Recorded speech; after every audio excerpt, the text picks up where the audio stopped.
भारत, जिसका शिक्षा क्षेत्र में प्राचीन विश्व के इतिहास में कोई मुकाबला नहीं है। इस देश में शिक्षा के महत्व को बहुत आरंभ से ही समझा जाने लगा और ज्ञान की प्राप्ति पर अत्यधिक जोर दिया जाता था।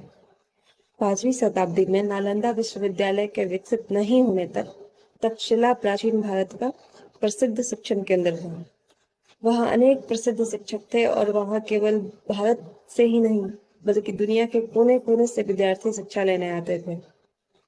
तक्षशिला के अलावा कई अन्य नगर भी थे जो शिक्षा केंद्र के रूप में प्रसिद्ध थे।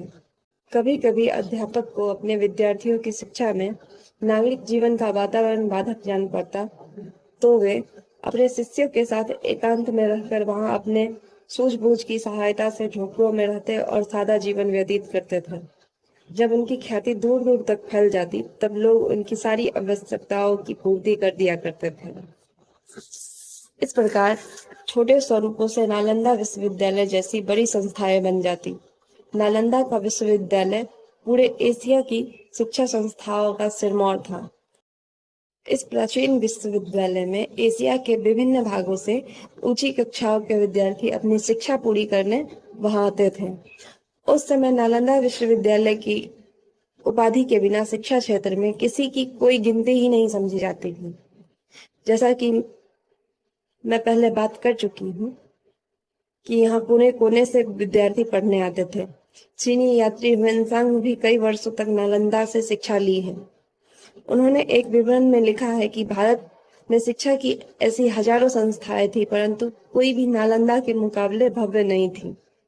यहाँ 10,000 विद्यार्थी न केवल बौद्ध साहित्य बल्कि वेद, न्याय, व्याकरण और आयुर्वेद को भी पढ़ते थे।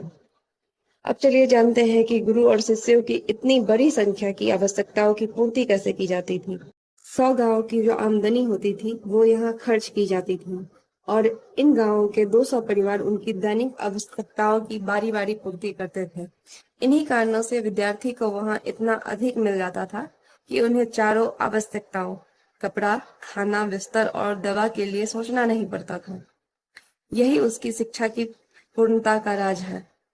जो विद्यार्थी नालंदा से अपनी शिक्षा पूर्ण करते थे वह तुरंत ही सुप्रसिद्ध हो जाते थे।